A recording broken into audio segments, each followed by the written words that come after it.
ഞാൻ രേഖ. എൻ്റെ ചാനലിലേക്ക് എല്ലാവർക്കും സ്വാഗതം. ഇന്നത്തെ എൻ്റെ റെസിപ്പി എങ്ങനെ ടേസ്റ്റിയായിട്ട് ചപ്പാത്തി ഉണ്ടാക്കിയെടുക്കാമെന്നുള്ളതാണ്.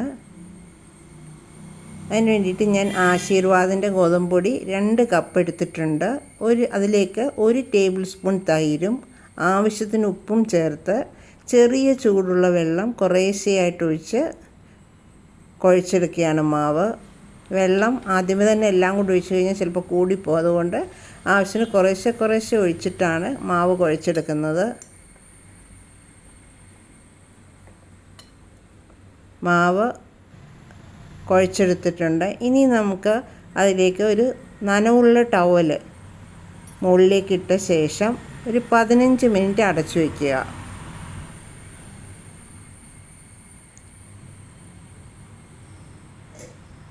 പതിനഞ്ച് മിനിറ്റ് ആയിട്ടുണ്ട്.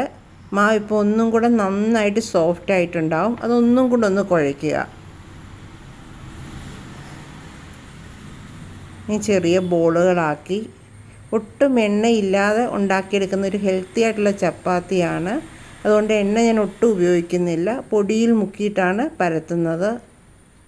ആദ്യം റൗണ്ട് ഷേപ്പിലൊന്ന് പരത്തിയെടുക്കുക. എന്നിട്ട് ഇതേപോലെ മടക്കി ഒരു ട്രയാങ്കിൾ ഷേപ്പ് ആക്കുക.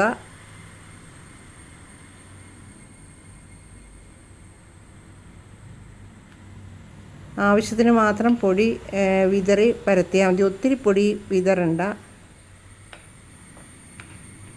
ഞാൻ ട്രയാങ്കിൾ ഷേപ്പിൽ പരത്തി എടുത്തിട്ടുണ്ട്. ഞാനൊരു പാൻ അടുപ്പത്ത് വെച്ചിട്ടുണ്ട്. അത് ആവശ്യത്തിന് ചൂടായി കഴിയുമ്പം അതിലേക്ക് നമ്മൾ പരത്തി വെച്ച ചപ്പാത്തി ഇടുക. ഒന്നിട്ട ശേഷം അപ്പോൾ തന്നെ അത് മറിച്ചിടുക. അത് കഴിഞ്ഞിട്ട് പിന്നെ മൂക്കുന്നതനുസരിച്ച് തിരിച്ച് മറിച്ചു വിട്ടാൽ മതി.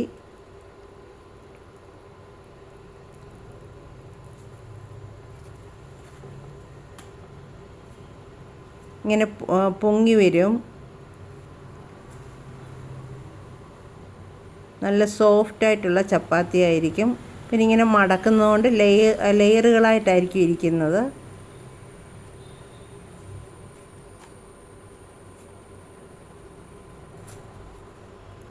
ഇങ്ങനെ ചപ്പാത്തിയെല്ലാം ഞാൻ ചുട്ടെടുത്തിട്ടുണ്ട്. ഒട്ടും ഓയിൽ ഉപയോഗിക്കാതെ ഉണ്ടാക്കുന്ന ചപ്പാത്തി എന്നതാണ് ഇതിൻ്റെ പ്രത്യേകത. Thank you.